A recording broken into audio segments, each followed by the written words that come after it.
নতুন নতুন ভালোবাসার গল্প পেতে আমাদের চ্যানেলটি সাবস্ক্রাইব করে পাশে থাকা বেল আইকনেই ক্লিক করুন। ধন্যবাদ।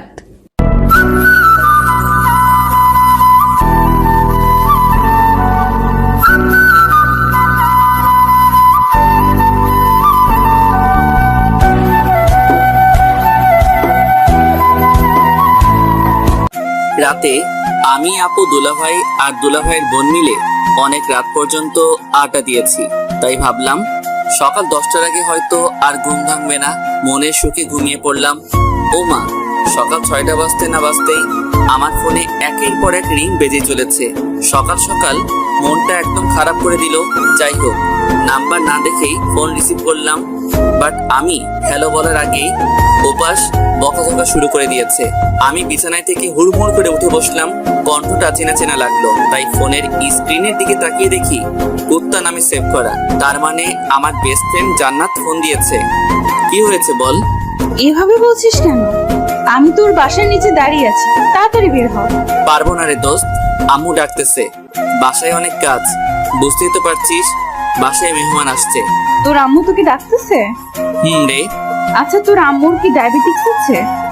কেন? তোর আব্বুরও তো আছে, তাই না? কদিন পরে আমারও হবে। তো কি হয়েছে? আচ্ছা এটা বল, তুই এগুলা জিজ্ঞেস করছিস কেন? তোর আব্বু আম্মুকে তো আমি এখন রাস্তা দিয়ে দৌড়াতে দেখলাম। একসাথে হাঁপাতে হাঁপাতে আমাকে এটাও বলেছে, কি মা কেমন আছো? তাহলে কি আমি ভুল দেখেছি বা ভুল শুনেছি? আমি চুপ করে বসে রইলাম।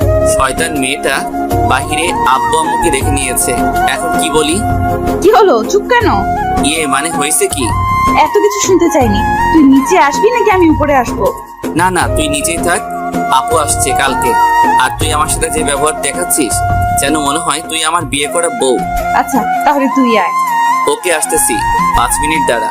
আমি 10 মিনিটে রেডি হয়ে আসছি। গুনে গুনে আধা ঘন্টা পর বের হয়েছি। এতক্ষণ শুধু জানালার ফাঁকা জায়গা দিয়ে জান্নাতের অপেক্ষা করতে করতে কেমন ছটফট করছে এগুলা দেখলাম। নিচে নামতেই জান্নাত আমার শার্টের কলারটা চেপে ধরলো। আজ কেমন যেন জান্নাতকে একটু বেশি সুন্দর লাগছিল। জান্নাত এমনিতে বেশ সুন্দরী মেয়ে, আর আজকে তো রাগে লাল হয়ে গেছে, তাই আরো সুন্দর লাগছিল। জান্নাত বলে উঠলো, কুত্তা, আমাকে এতক্ষণ অপেক্ষা করালি কেন? আর বলিস না, বাসায় দুলাভাই আসছে, এটা নিশ্চয়ই জানিস। তো বের হতে যাব, এমন সময় দুলাভাই এসে হাজির। আমাকে বলে, হ্যাঁ কোথায় যাও এত সকালে? কি করতে চাও? নানা রকমের প্রশ্নের উত্তর দিয়ে আসতে লেট হয়ে গেছে। সরি। বুঝেছি। কি বুঝলি? এই যে এত মিথ্যা কথা তোর ঠোঁটের ডগায় থাকে। আচ্ছা চল, অনেক দেরি হয়ে যাচ্ছে। ওয়েট, এই বেচারাটাকে? ও বুঝেছি, আজকে আবার নতুন কারোর সাথে দেখা করতে যাচ্ছিস? বুঝে গেছিস তাহলে? বুঝবো না আবার? আটা ময়দা তো কম মাখিসনি। চুপ শয়তান, মূর্খামি করবি না। এগুলো হলো মেকআপ, কোনো আটা ময়দা না। জানি। আচ্ছা, এটা যেন তোর কত নাম্বার রিলেশন? 16 নাম্বার। আচ্ছা, এটা বল 16 জনের মধ্যে তোর সব থেকে বেশি কতদিন রিলেশন ছিল? একদিন 3 ঘন্টা 45 সেকেন্ড। এইটাই সর্বোচ্চ রিলেশন? কি করব বল, যার সাথে ফ্রি ভাবে কথা বলি তার সাথে ঝগড়া শুরু করে দিই। অবশেষে রাগ কন্ট্রোল করতে না পেরে ব্রেকআপ করে দিই। কিন্তু দেখ, তোর আর আমার কতদিনের ফ্রেন্ডশিপ, আজ পর্যন্ত ঝগড়া হয়নি। কি বললি? আবার বলতো। ঠিক তা না, ঝগড়া হয় ঠিক আছে, কিন্তু আমি জানি তুই কিছু মাইন্ড করিস না। তুই ওরকম ছেলেই না। ও আচ্ছা, আমি ওরকম ছেলেই না। তবে কিরকম ছেলে শুনি? এখন দেখছি আমাকে নিয়ে গবেষণা করা শুরু করে দিয়েছিস। বেশি কথা না বলে তাড়াতাড়ি পা চালা। এমনিতেই অনেক দেরি হয়ে গেছে। আজকে ফার্স্ট মিট ওর সাথে, তাই আর দেরি করা যাবে না।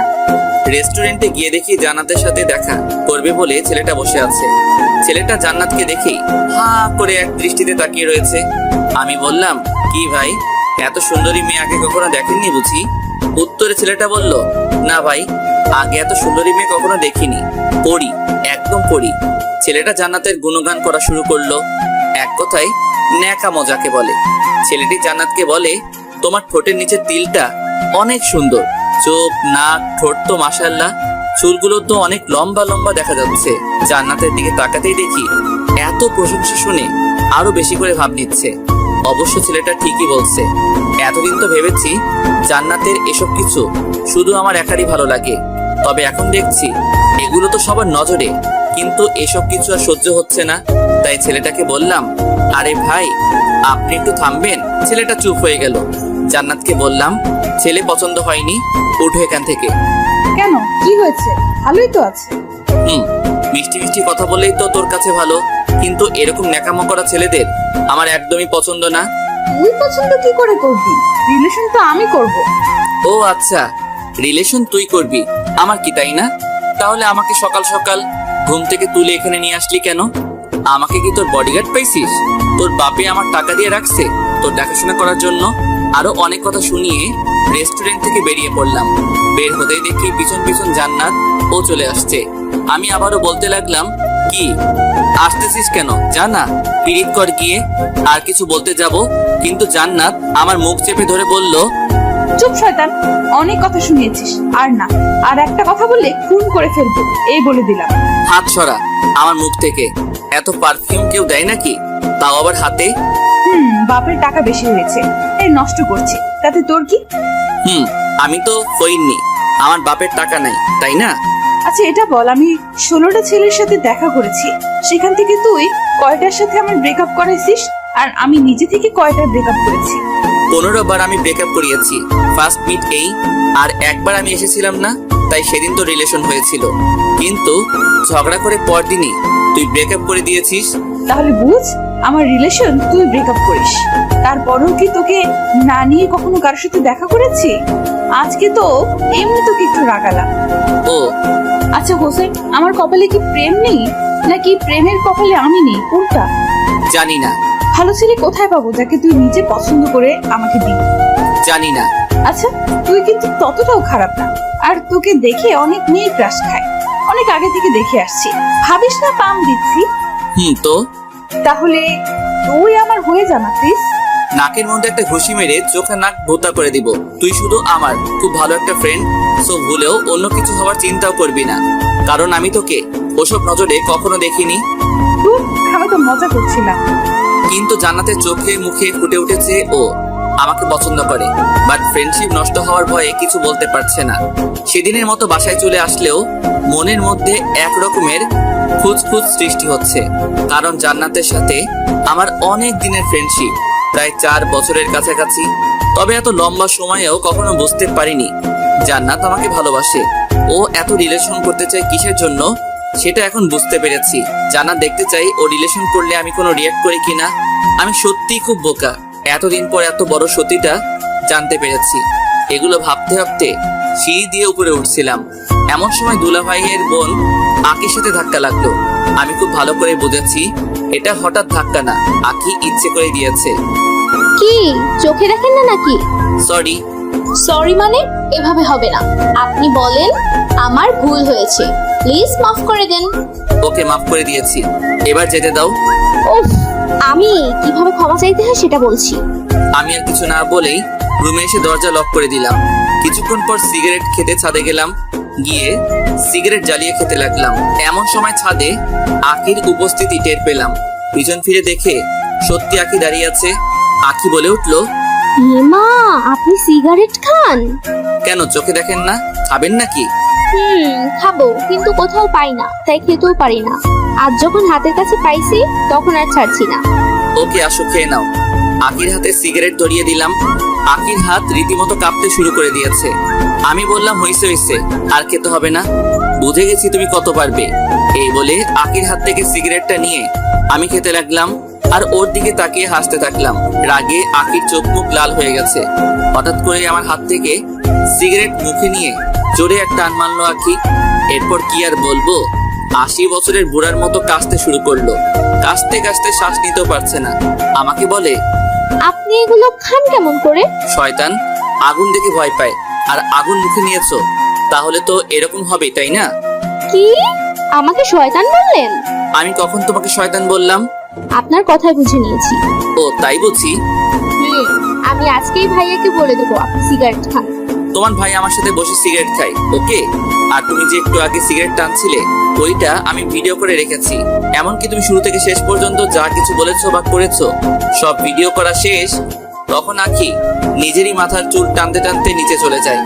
আমি আবার মনের সুখে সিগারেট টানতে থাকলাম। এমন সময় কুত্তাটার ফোন, সরি জান্নাতের ফোন। 8-9 বার ফোন দেওয়ার পর রিসিভ করলাম। কি হয়েছে বল। এভাবে কথা বলছিস কেন? ওকে বাবা, সরি। এবার বলেন। ফোন ধরতে লেট করলি কেন? বাথরুমে ছিলাম তাই একটি অসাধারণ মিথ্যা কথা বললাম। ও, তোর বাসার ছাদেও বুঝি বাথরুম আছে?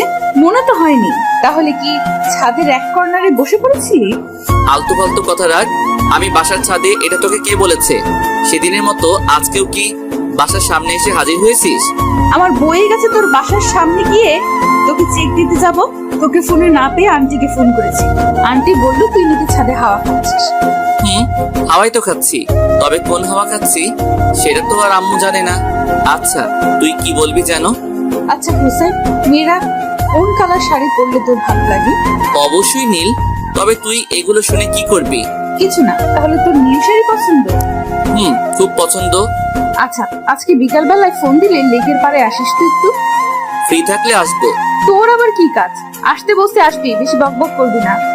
ওকে। নিচে চলে আসলাম আমার রুমে। কেমন যেন রুমটা অগোছালো হয়ে আছে। অনেকদিন হলো রুমটা কেউ পরিষ্কার করেনি।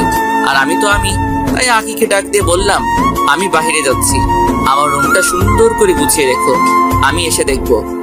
বাহ, আপনার সাহস আছে বলতে হবে। আমার রুম আম্মুকে দিয়ে গোছাই, আর আপনি আমাকে বলছেন। তাছাড়া আমি এ বাসার মেহমান, তো আমাকে এসব বলে লাভ নাই। আমি গেলাম। ও কাজ করবে না তাহলে? না, করবো না তো। তো আমি সিগারেট খাওয়ার ভিডিওটা সবাইকে দেখিয়ে আসি। প্লিজ না না, এরকম করবেন না প্লিজ। ভাই আমাকে একদম মেরেই ফেলবে। তাহলে চুপচাপ আমি যে কাজগুলো দিয়েছি ওগুলো করতে থাকো। অসহায় অবুঝ একটা মেয়ে পেয়ে এরকম অত্যাচার। চুপ, তুমি অবুঝ। তাড়াতাড়ি কাজ শেষ করো, আমি একটু পরে আসছি। আমি চলে যাচ্ছিলাম, এমন সময় আঁকি গুনগুন করে বলতে লাগলো এই জন্যই ছেলেদের বিশ্বাস করতে নেই। আমি ওর কথায় কান না দিয়ে বাহিরে চলে আসলাম ফ্রেন্ডদের সাথে আড্ডা দিতে। তবে আমার সব ফ্রেন্ড কিছুদিন হলো সবাই খারাপ নেশায় আসক্ত হয়ে পড়ে গেছে। কেউ প্রেমে ব্যর্থ হয়ে, আবার কেউ শখের বসে খেতে গিয়ে নেশায় আসক্ত হয়ে গেছে। মানুষ মাত্রই অভ্যাসের দাস। আপনি কিছুদিন একটা কাজ করবেন, হোক সেটা ভালো কিংবা খারাপ, সেটার প্রতি আপনি একটু হলেও আসক্ত হয়ে পড়বেন। ফ্রেন্ডের সাথে আড্ডা দিচ্ছি, এমন সময় জান্নাতের ফোন রিসিভ করতে জান্নাত বলল, কই রে তুই? এই তো বাহিরে ফ্রেন্ডের সাথে আড্ডা দিচ্ছি, তাড়াতাড়ি লেকের পাড়ে চলে আয়। আমি বাইক নিয়ে 5 মিনিটের মধ্যে লেকের পাড়ে পৌঁছে দেখতে পেলাম জান্নাত নীল শাড়ি পরে বসে আছে। জান্নাতকে দেখতে এতটা সুন্দর লাগছিল যে আমি বাইক সহ মাটিতে পড়ে গেলাম। এটা দেখে জান্নাত হাসতে শুরু করে দিল। ওর হাসি দেখে আমার চোখ কপালে উঠে গেল। মানুষ এতটা সুন্দর করে হাসতে পারে জানা ছিল না। আমি বাইকটা তুলে হাত পা থেকে ধুলাবালি সরিয়ে জান্নাতের কাছে যেতে লাগলাম। যত কাছে যাচ্ছি ততই যেন বুকের ভিতর ঝড় উঠে যাচ্ছে। জান্নাতের পাশে বসে কোনো কথা না বলে এক দৃষ্টিতে জান্নাতকে মন ভরে দেখছি। কি হলো, এভাবে কি দেখছিস? তোকে দেখছি। ঠিক তখনই হালকা হিমেল হাওয়া বাতাসে জান্নাতের চুলগুলো আমার মুখের উপর আছড়ে পড়লো। জান্নাতের চুলের মাতাল করা সুঘ্রাণ আমাকে এক প্রকার পাগল করে দিচ্ছিল। আমি জান্নাতকে বললাম, আমি যদি এখন জ্ঞান হারিয়ে ফেলি তাহলে আমাকে একটু কষ্ট করে বাসায় দিয়ে আসিস তো? অবশ্যই। আর তুই আমার দিকে এভাবে ড্যাব ড্যাব করে তাকাবি না, আমার লজ্জা লাগে। এই বলে জান্নাত ওর হাত দিয়ে আমার চোখ দুটো ঢেকে দিল। কিছুক্ষণ এইভাবে জান্নাতের পাশে চুপচাপ বসে থাকার পর জান্নাত বলে উঠলো, কুত্তা, তোর কি আজকের দিনের কথা একটুও মনে নেই? আজকে কি যেন? আজকের এই দিনে তোর সাথে আমার পরিচয় হয়েছিল। গত 4 বছর আগে তোর ওয়ালেট হারিয়ে গিয়েছিল, আমি তোর ওয়ালেট খুঁজে দিয়েছিলাম। সেদিন থেকেই আমাদের এতদিনের ফ্রেন্ডশিপ। তোর কি এগুলো কিছুই মনে নেই? আমি মাথা চুলকাতে চুলকাতে বললাম, হ্যাঁ আছে তো। বাল আছে। পচা কথা বলবি না। আচ্ছা, এখন আমার যেতে হবে, আমি আজ উঠি। এত সহজে তো ছাড়ছি না। আজকে আমাদের ফ্রেন্ডশিপের 4 বছর পূর্ণ হলো, এই জন্য তোকে আজ রেস্টুরেন্ট নিয়ে খাওয়াবো। যত পারিস পুরোটাই আমার ট্রিট। তাই? তাই। এবার চল তো। না রে, আমার আজ সময় নেই। তোকে একটা চিরকুট দেবো, এটা বাসায় গিয়ে খুলবি। আমি চিরকুট নিয়ে পকেটে যত্ন সহকারে রেখে দিয়ে বললাম, এবার চল। জান্নাত তখন আমার হাতে একটা ঘড়ি পরিয়ে দিচ্ছে আর বলছে, ঘড়িটা আমি অনেক পছন্দ করে কিনেছি। ভেবেছি ঘড়িটা এমন একজনকে দিব যাকে আমি কখনো ভুলতে চাই না। তাকে ঘড়িটা দিলে সেও একটু হলেও আমার কথা মনে রাখবে। আমি চুপচাপ জান্নাতের দিকে তাকিয়ে তাকিয়ে দেখছি কি সুন্দর ঠোঁট নাড়িয়ে কথা বলে। আমি বললাম, তোর জন্য তো কিছু আনতে পারিনি। তুই যে এখানে এসেছিস সেটাই অনেক। তাই? আচ্ছা প্লিজ রেস্টুরেন্টে চল না। আমার বাসায় যেতে হবে, আমি গেলাম। এই বলে জান্নাত উঠে চলে যেতে লাগলো। আমি সেখানে মন খারাপ করে চুপচাপ বসে রইলাম। কিছুক্ষণ পর আমার কাঁধে কে যেন হাত রেখেছে। অনুভব করলাম, পিছন ফিরে দেখি জান্নাত। আমি বললাম, তুই তুই এখানে কি করিস? তোর তো বাসায় থাকার কথা। বাবা, এত রাগ? এতটাই রাগ, বাট আফসোস এই রাগ ভাঙানোর মানুষটা পেলাম না। কেন? আমি আছি কি করতে? আমার রাগ ওঠার কারণটাই তো তুই। ও আচ্ছা, আগে জানতাম না, এখন বুঝিয়ে দিলি। ওকে, আমি সত্যি সত্যি চলে যাচ্ছি। জান্নাত আবারও চলে যাচ্ছিল। আমি জান্নাতের হাত ধরে হ্যাচকে টান দিয়ে আমার পাশে বসিয়ে জান্নাতের গালে ঠাস ঠাস করে 2টা থাপ্পড় দিলাম। তুই আমাকে মারলি কেন? আমি জান্নাতের প্রশ্নের উত্তর না দিয়ে চুপচাপ সেখান থেকে বাইক নিয়ে চলে যাচ্ছিলাম। এমন সময় জান্নাত বাইকের পিছনে উঠে বসলো আর বলল, খুব ক্ষুধা লেগেছে, রেস্টুরেন্টে নিয়ে চল, খাবো। আমি মুচকি হেসে বললাম, গুড গার্ল। তুই আর কথা বলবি না, তুই আজকে আমাকে মারছিস, তো চুপচাপ গাড়ি চালা। আচ্ছা সরি। সরি মানে কি? হ্যাঁ, এই বলে আমার পিঠে ইচ্ছে মতো কিল ঘুষি মারতে লাগলো। তবে একটু ব্যথা লাগেনি, কারণ নরম হাতের ঘুষিগুলোও নরমই লাগছে। জান্নাতকে নিয়ে রেস্টুরেন্টে গেলাম। জান্নাত রেস্টুরেন্টে গিয়েই একের পর এক অর্ডার করতে থাকে। এরপর আস্তে আস্তে খাওয়া শুরু করলো। আমি এখনো খাওয়াই শুরু করিনি, এর মধ্যে ওর অর্ধেক খাওয়া শেষ। আমাকে বলে কিনা আমি নাকি আস্তে আস্তে খাচ্ছি। কিছুক্ষণ পর আমার অনেক দিনের পুরনো এক ফ্রেন্ড ওর বউকে নিয়ে রেস্টুরেন্টে প্রবেশ করলো। এখন ওরা দেশের বাইরে থাকে, কবে আসছে জানি না। তবে আমাকে দেখেই আমার দিকে ছুটে আসলো আর বলল, কিরে, কেমন আছিস? ও, আমার কথা মনে আছে তাহলে? কাজের অনেক চাপ, তাই তেমন একটা খোঁজখবর নিতে পারিনি। ভালো। আচ্ছা দোস্ত, ভাবি কিন্তু অনেক কিউট।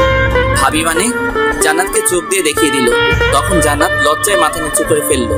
আমি কিছু বলতে যাব, এমন সময় এই যে শুনেন, হুসাইন কিন্তু অনেক ভালো ছেলে, কখনো কারোর সাথে রিলেশন করে। আমরা যখন একসাথে লেখাপড়া করছি তখন হুসাইনকে অনেক মেয়েই অফার দিছে, তবে ও কখনো এসব রিলেশনে যায়নি। তাই বলছি, এমন কোনো কাজ করবে না যাতে ও মনে কষ্ট পায়। জান্নাতকে উদ্দেশ্য করে বলল। জান্নাত মাথা নেড়ে হ্যাঁ বলল। আমি তো পুরো অবাক হয়ে গেলাম।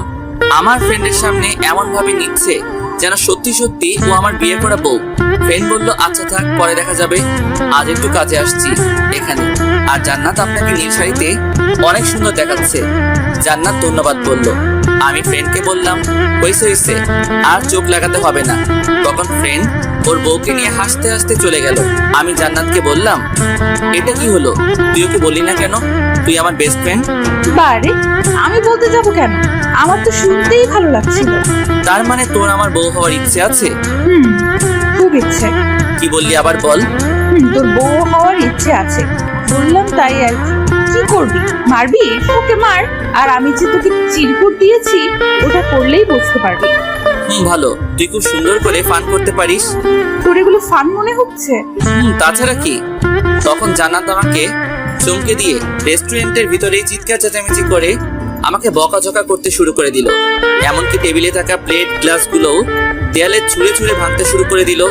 অবস্থা খারাপ বুঝে জান্নাতকে পূর্ণভাবে রেস্টুরেন্ট থেকে বের করে রেস্টুরেন্টের মালিককে জিনিসপত্র নষ্ট করায় জরিমানা আমাকে দিতে হয়েছে। এরপর জান্নাতকে বাসায় নামিয়ে দিয়ে আসলাম। রাস্তায়ও কোনো কথা বলেনি, আমিও কথা বলার আগ্রহ দেখাইনি।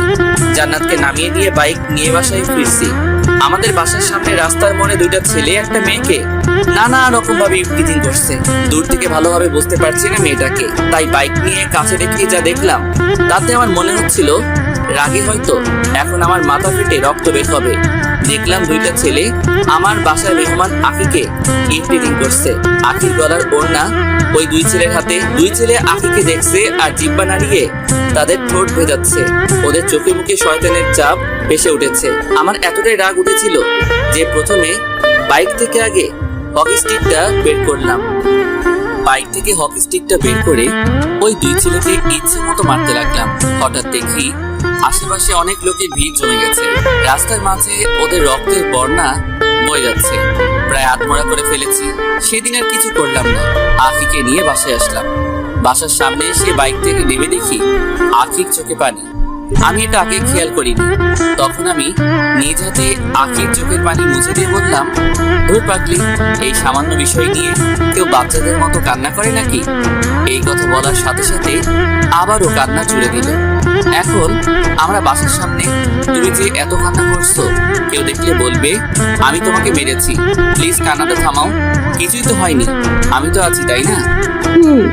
চোখের পানি মুছে ফেলো। আপনি মুছে দেন। কি আর করার, আমি সবকিছু ঠিকঠাক করে আখিকে নিয়ে বাসায় ঢুকলাম। বাসায় ঢুকতেই আপুর সাথে দেখা। কই গিয়েছিলি হুইসাই? এই তো একটু বাহিরেই। ও আচ্ছা শোন, এখন আর বাহিরে যাওয়ার দরকার নেই। কেন, কি হয়েছে? শুনলাম বাহিরে নাকি একটা ছেলে একাই দুজন ছেলেকে এমন মার মারছে যে তাদেরকে আমাদের এখন হসপিটালে রাখেনি, অন্য জায়গাতে নিয়ে যেতে হয়েছে। ও আচ্ছা, তাই? কি বদমাইশ ছেলে রে বাবা, একাই দুজনকে মেরে হসপিটালে পাঠিয়ে দিয়েছে। এই কথা শুনে আখি হুহু করে হেসে ফেললো। কি হয়েছে, তুমি হাসলে কেন? কিছু না, এমনি। আপু, আর আমার তো রক্ত দেখলেই ভয় লাগে। কি, তোর রক্ত দেখলে ভয় লাগে? খুব ভয় করে। শয়তান, তুই তো প্রাইমারি স্কুলে পড়াকালীন অনেকেরই নাক ফাটিয়েছিস, আর বড় হয়ে কি কি করেছিস সেগুলো আর বললাম না। আখি আছে এখানে তাই। ভালো, আর তোমার কাছে এগুলো কে শুনতে চেয়েছে? এই বলে আমি রুমে চলে আসলাম। তবে আজ আমার রুম আমার নিজের কাছে অচেনা অচেনা লাগতেছে, কারণ আখিকে রুম গোছাতে বলেছিলাম। জানি গোছাবে, কিন্তু এত সুন্দর করে গোছাবে কে জানে। এত সুন্দর রুম দেখে বিছানায় ধপাস করে শুয়ে পড়লাম। ক্লান্ত থাকার কারণে বিছানাতে শুতেই ঘুমিয়ে পড়লাম। সন্ধ্যার আগ মুহূর্তে সূর্য যখন লাল রং আকার ধারণ করে, তখন আমার ছাদে গিয়ে সিগারেট খেতে খুব ভালো লাগে। ও আর হ্যাঁ, আরেক সময় আছে, যে সময়টা আমি ছাদে বসে বসে পার করে দেই অনেকটা সময়, সেটা হলো পূর্ণিমার রাতে। চাঁদের সৌন্দর্য দেখতে দেখতে সিগারেট খেয়ে পার করে দেই অনেকটা সময়। প্রতিদিনের মতো আজ সন্ধ্যায় ছাদে যাব, তবে ঘুম থেকে উঠে সিগারেটের প্যাকেটটা খুঁজে পাচ্ছি না। রুম গুছিয়ে আখি সিগারেটগুলো কই যে রাখছে কে জানে। আমার অনেক রাগ আর অনেক সাহসী মানসিকতাও আছে, তবে আমার কোনো জিনিস কেউ না বলে নিলে, সেটা আর ফেরত আনতে না পারলে, বা কোনো জিনিস অনেক খোঁজাখুঁজি করার পরও যদি না পাই, তাহলে রাগে এক প্রকার কান্না করে দেই। তো অনেক খোঁজাখুঁজির পর আমার বিছানার পাশের টেবিলে কেমন যেন অনেকগুলো জিনিস একসাথে প্যাক করে রাখা। প্যাকিংটা খুলতেই আমার 5 মিনিট লাগছে। ওইটার ভিতরে দেখতে পেলাম সিগারেট রাখা। উফ, তখন আমার মনে আনন্দের অনুভূতি সৃষ্টি হলো। আমি দ্রুত গতিতে সিগারেট খুঁজতে লাগলাম, তবে 7-8টা প্যাক ছিল, কোনোটাতেও একটা সিগারেটও পেলাম না। সব খালি করে রেখে দিয়েছে বদমাইশটা। প্যাকটার কাছে একটা চিরকুট পেলাম, যেটাতে লেখা সিগারেট এমন এক জিনিস যার গায়ে তার বদনাম লেখা থাকে, তাই এগুলো খাওয়া ছেড়ে দিন। জানি এত সহজে ছাড়বেন না, তাই সিগারেটগুলো ফেলে দিয়ে খালি প্যাক রেখে দিয়েছি। উফ, এখন কেমনটা লাগে আখিকে পরে দেখে নিব। বিছানার নিচে আলাদাভাবে সিগারেট থাকে, সেখান থেকে সিগারেটটা নিয়ে ছাদে চলে আসলাম। ছাদে গিয়ে সিগারেট খেতে খেতে ভাবলাম অনেকক্ষণ তো হয়ে গেল, এখনো পর্যন্ত জান্নাতের ফোন আসেনি, কি হয়েছে? তাই আমি নিজেই জান্নাতকে ফোন দিলাম। ফোন দিতেই রিসিভ করে ওপাশ থেকে মহিলা কণ্ঠে কেউ একজন বলে উঠলো, কাকে চাই? আমি বুঝে ফেললাম এটা জান্নাতের আম্মু, মানে আন্টি ফোন রিসিভ করেছে। তবে জান্নাতের ফোন তো আন্টির কাছে থাকার কথা না। যাই হোক, আন্টিকে বললাম, আমি হুসাইন, জান্নাত কোথায়? ও বাবা, তুমি? জান্নাত কোথা থেকে যেন এসে রাগের মাথায় আমার ঘুমের ওষুধ খেয়ে ঘুমিয়ে পড়েছে, এখন পর্যন্ত ওঠার নামই নেই। মানে কি, ও এসব খেয়েছে কেন? সেটা জানার জন্যই তো তোমাকে ফোন দেবো ভেবেছি, তবে জান্নাতের ফোনের কিছু বুঝি না, তাই অনেক চেষ্টা করার পরও ফোন দিতে পারছি না। এরপর তুমিই ফোন দিলে।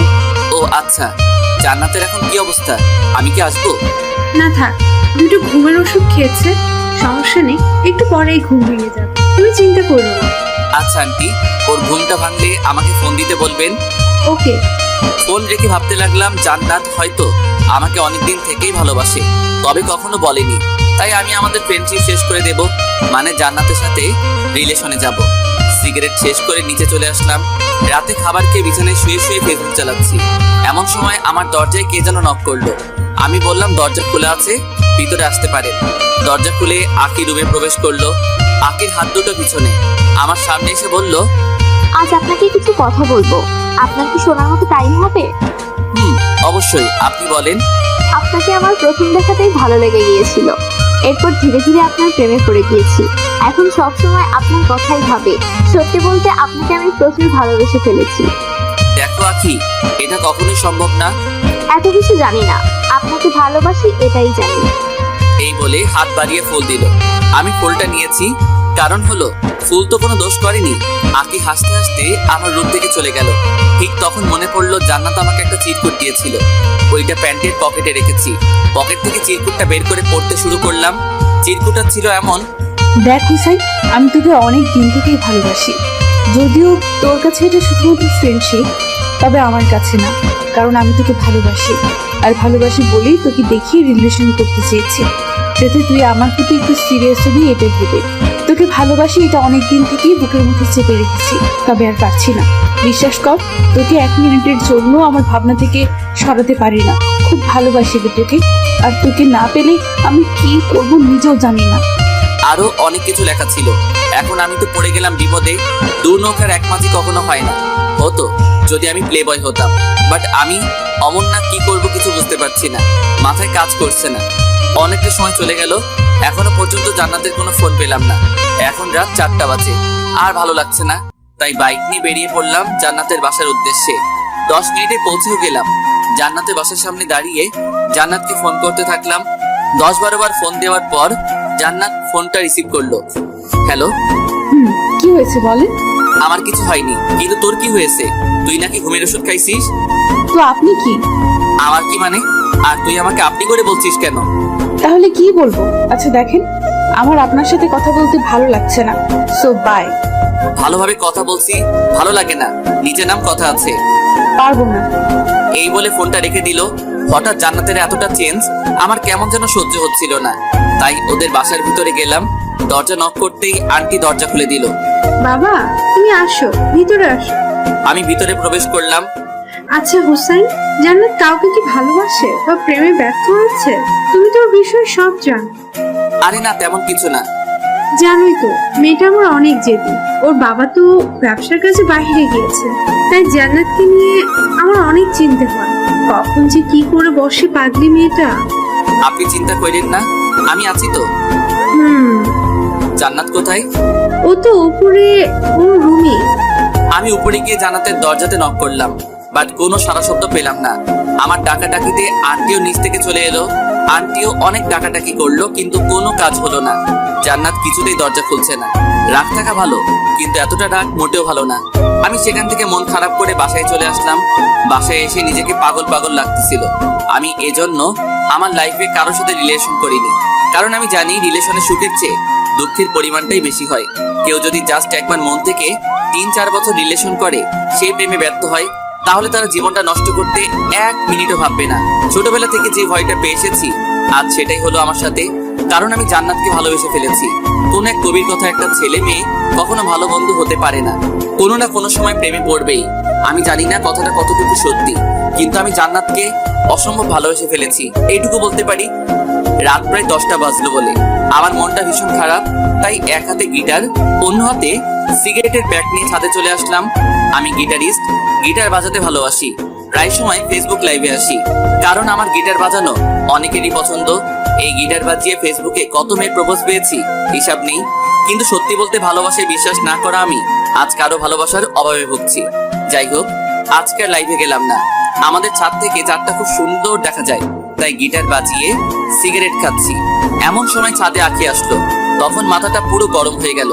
এমনিতে মনটা ভালো না, এখন এসে ন্যাকামো করবে, বলবে সিগারেট খেও না, এই কইরো না, ওই কইরো না, বিরক্তিকর। মেহমান বলে কিছু বলতেও পারি, দাঁত কামড়ে রাগটা আটকে রাখি। আঁকি এসে ঠিক আমার সামনে বসলো, চাঁদটা ঢেকে দিয়ে আমি বললাম, সামনে থেকে সরে বসো, চাঁদ দেখতে দাও। চাঁদ দেখতে হবে না, এখন থেকে আমি তোমার চাঁদ। এই কথাটা শোনা মাত্রই আমি চেয়ার থেকে পড়ে গেলাম। তখন আঁকি আবারও বলল, আমি থাকি তোমার কোনো চিন্তা নেই, তুমি একবার পড়ো, 1000 বার পড়ো, আমি তোমাকে তুলে নেব। এখন আপনারাই বলেন, এরকম ন্যাকামো কি সহ্য করা যায়? এমনিতেই অনেক ডিপ্রেশনের মাঝে আছি। আমি বললাম, যদি এতই ভালোবাসতে তাহলে পড়তেই দিতে না।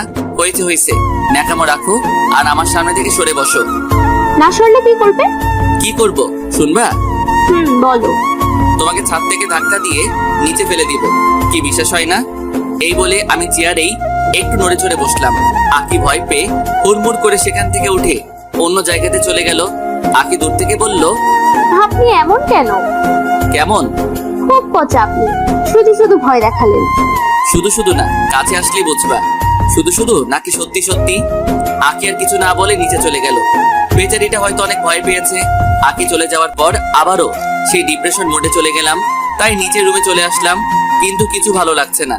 আমার এক ফ্রেন্ড বলেছিল ও নাকি কি যেন এক নেশা করে, যেটা একবার খেলে নাকি অনেক সময়ের জন্য সব কষ্ট ভুলে থাকা যায়। জীবনের প্রথমবার নেশার জগতে পা রাখতেছি। সেই ফ্রেন্ডকে ফোন দিয়ে বুঝিয়ে বললাম, ওগুলো আছে? আছে, কেন? খাবো। ওকে ব্রাদার, চলে আয়।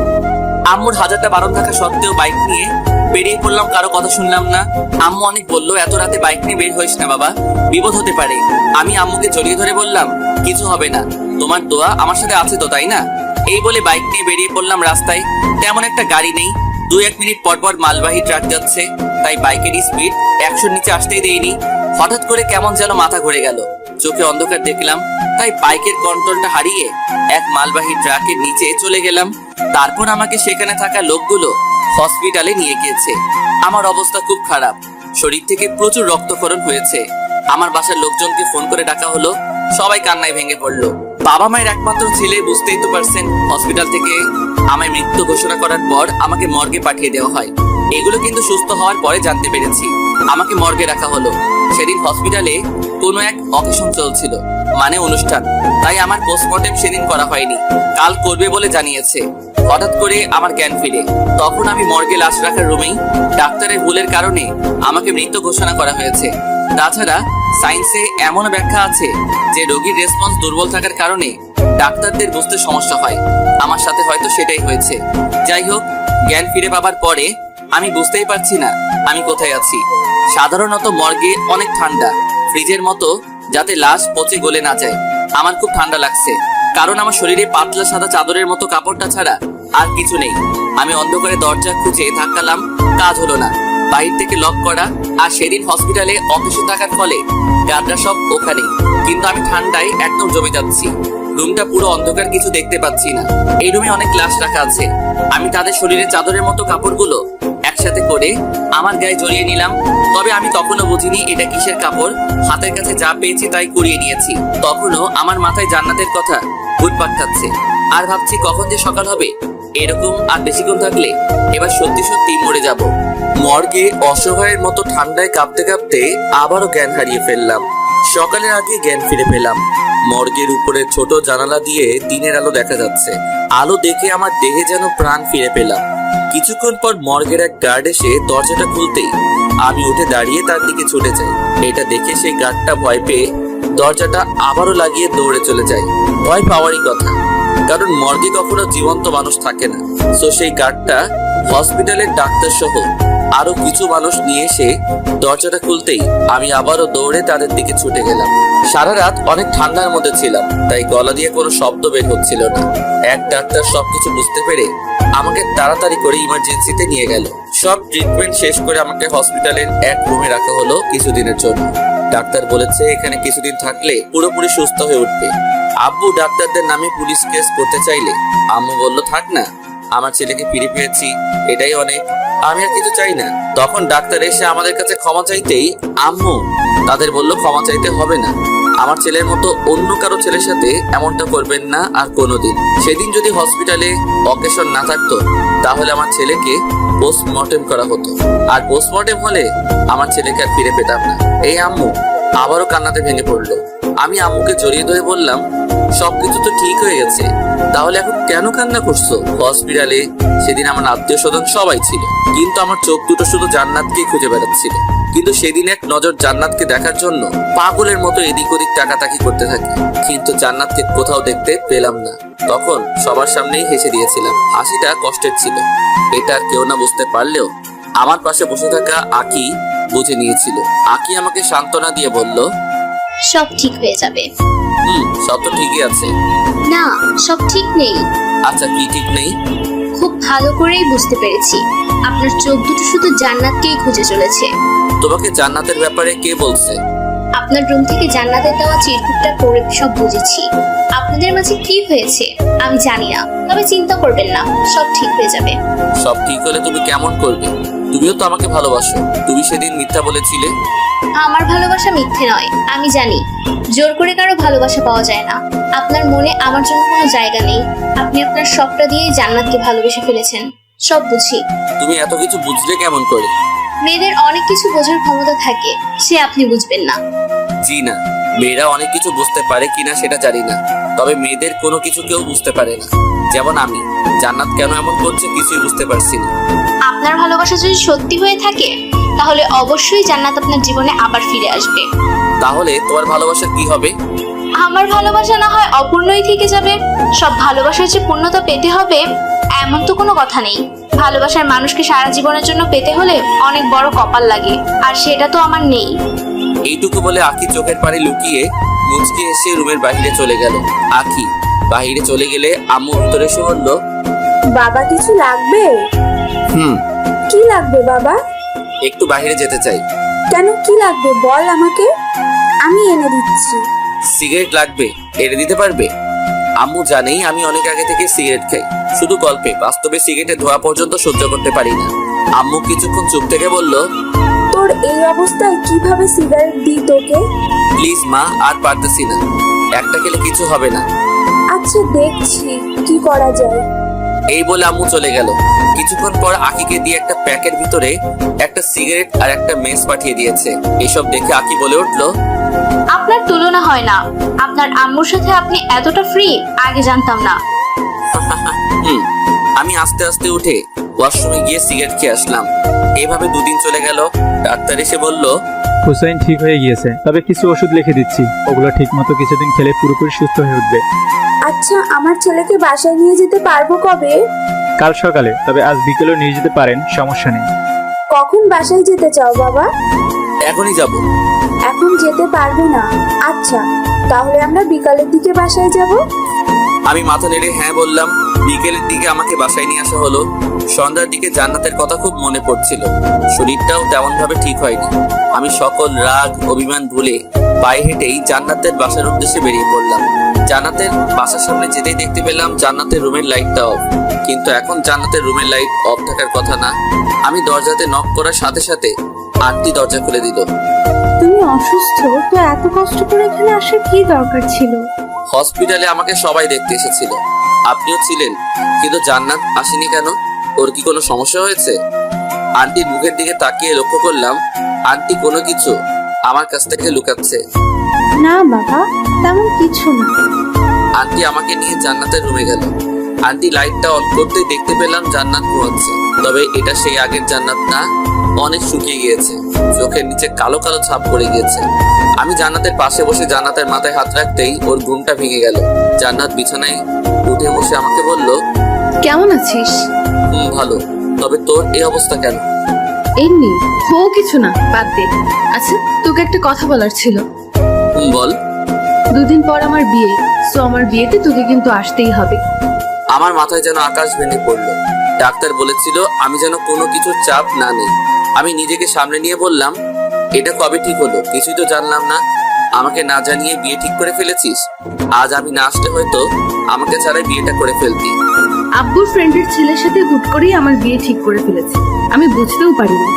ও আচ্ছা, সমস্যা নেই, ওকে, আমি অবশ্যই তোর বিয়েতে আসবো। আর কিছু বলতে পারলাম না। কখন যে আমার চোখের কোণে পানি জমে গিয়েছে বুঝতেই পারিনি। তাই সেখানে আর বেশিক্ষণ থাকলাম না, বাসায় চলে আসলাম।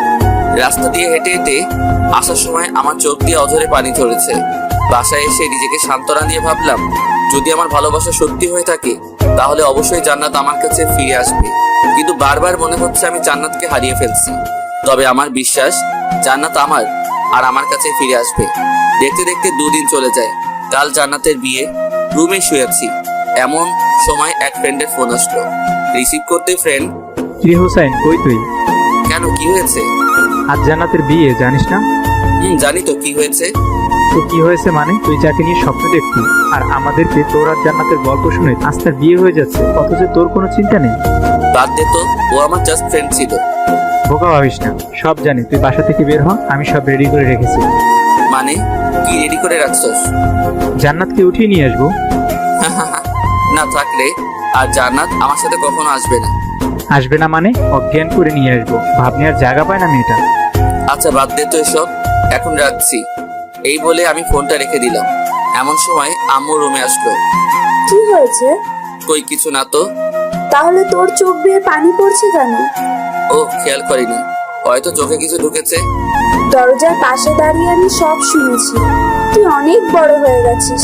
ছোটবেলায় তো পিঁপড়ের কামড় খেয়ে আমার কাছে এসে কান্না করতিস, আর এখন এত বড় মাপের কষ্ট লুকিয়ে আমার সাথে দিব্যি হেসে হেসে কথা বলছিস তুই। তখন আর নিজেকে আটকে রাখতে পারলাম না, আম্মুকে জড়িয়ে ধরে কান্নার সুরে বললাম, মা, জান্নাতকে খুব ভালোবেসে ফেলেছি, হয়তো বা নিজের থেকেও বেশি। তো চিন্তা কিসে? তোর ফ্রেন্ডের সাথে গিয়ে উঠিয়ে নিয়ে আয়, পরে যা হবে আমি বুঝবো। তবে তোর কষ্ট দেখতে রাজি নই আমি। জান্নাত যদি জাস্ট একবার বলতো যে আমাকে ও এখনো ভালোবাসে, তাহলে জান্নাতকে আমার কাছ থেকে কেউ আলাদা করতে পারতো না। বাট ও তো এখন আমাকে সহ্যই করতে পারে না, তাই যা হবার হবে সব ভাগ্যের উপর ছেড়ে দিয়েছি। তাহলে এখন কি করবি? কিছু না, ভাগ্যে যদি থাকে তো জান্নাত ফিরে আসবে, আর না থাকলে যাক, বাদ দাও। সে তুই যা ভালো বুঝিস কর, তবে এভাবে মন মরা হয়ে বসে থাকবি না, আমার কিন্তু খারাপ লাগে। ওকে। আম্মু চলে গেলে আবার আকি ভিতরে আসতে চাইলে আমি বললাম, বাহিরে আর কেউ আছে? না। আচ্ছা, এখানে কি ইন্টারভিউ চলছে নাকি যে একের পর এক আসছো? এভাবে বলছেন কেন? আচ্ছা, চলে যাচ্ছি। না, কি বলবে বলে যাও। আজ আমি আমাদের বাসায় চলে যাচ্ছি, তাই বলতে আসছিলাম। ততক্ষণ আপনি আপনার আম্মুর সাথে কথা বললেন, তাই ভেতরে আসিনি। আকির কথা শুনে কিছুক্ষণ চুপচাপ বসে রইলাম, তারপর বললাম, আজকে কেন যেতে হবে? আসছি তো অনেকদিন হলো। বাসা থেকে আম্মু ফোন দিয়েছিল, বললো বাসায় চলে আসতে। আজ তো যেতে পারবো না। কেন পারবো না? আজ জান্নাতের বিয়ে। তাই কি? তাই কি মানে? আমি কান্না করলে আমাকে সান্ত্বনা কে দিবে শুনি? আপনি বাচ্চাদের মতো কান্না করবেন? হুম।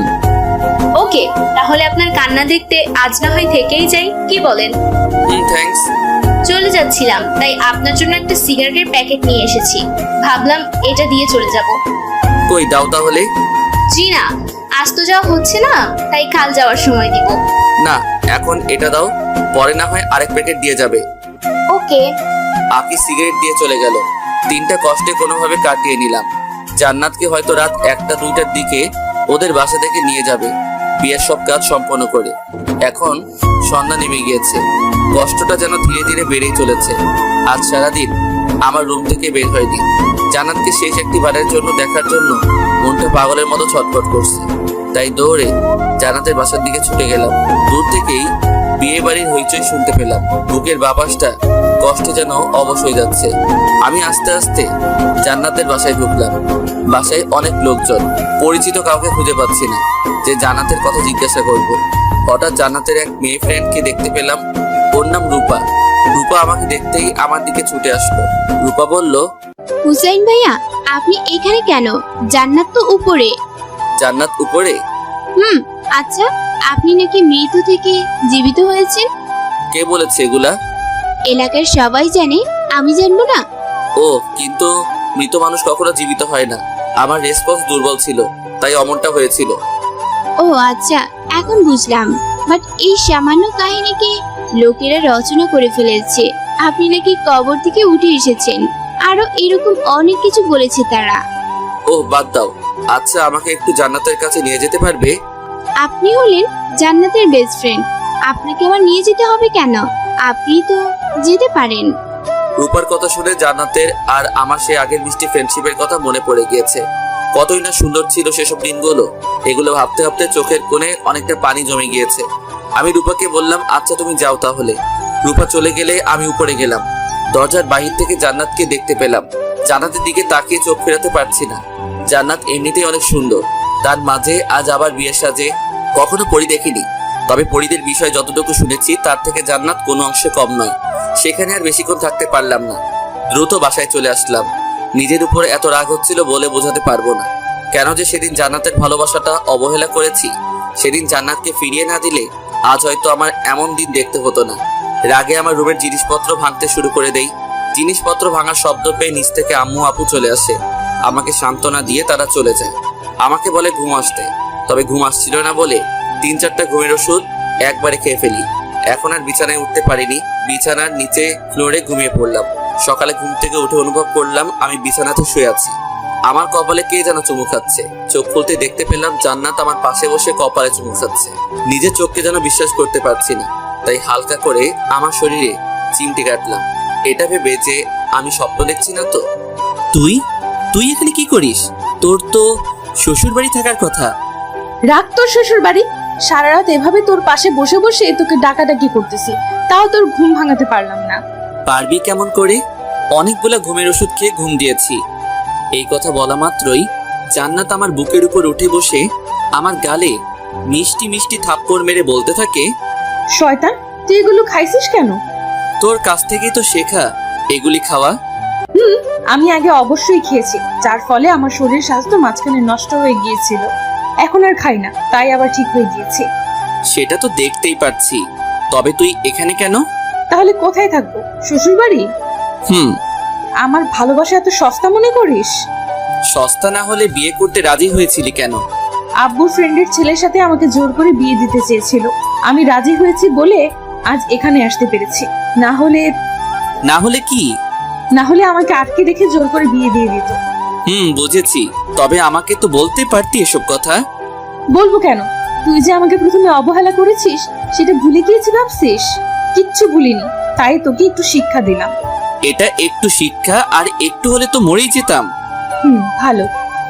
ভালো, তবে তুই এখন আমার বুকের উপর থেকে নেমে অন্য জায়গাতে বস গিয়ে। জি না, আমি তোর বুকের উপরেই বসে থাকবো। কি করবি তুই? সত্যি ব্যথা লাগতেছে, রাতে কিছু খাইনি। এমন সময় আখি রুমে আসলো, এসে বলল আমাকে আর জান্নাতকে আম্মু নিচে ডাকছে। জান্নাত আমার উপর থেকে উঠে বসে আখিকে বলল, তুমি তাহলে আখি? হুসাইনের মুখে তোমার কথা অনেক শুনেছি, যা শুনেছি তার থেকে কোনো অংশে কম নয়। অনেক সুন্দরী তুমি। কি যে বলেন আপু, আপনার সৌন্দর্যের মাঝে সকল সৌন্দর্য হার মেনে যাবে। আমি এতটাও সুন্দর না, ওকে? আমি হুসাইনের কাছ থেকে শুনেছি তুমি নাকি হুসাইনকে লাইন করো। আখি চুপ করে রইলে জান্নাত বলল, তোমাকে হুসাইনের থেকে ভালো একটা ছেলে এনে দেবো। আর হুসেন কিন্তু বেশি একটা ভালো না, ওকে আমি খুব ভালোভাবেই চিনি, তবে মন থেকে ভালোবেসে ফেলেছি। কি আর করা, তাই ছুটি চলে আসি। ভালোই হয়েছে, আপনাকে ছাড়া উনি অনেক কষ্টে ছিল। আপনি আসাতে ওনার মুখে হাসি ফুটেছে দেখছি। আচ্ছা, আমি নিচে গেলাম, আপনারা তাড়াতাড়ি করে নিচে আইসেন। ওকে, যাও, আসছি। আমি আর জান্নাত নিচে গেলাম।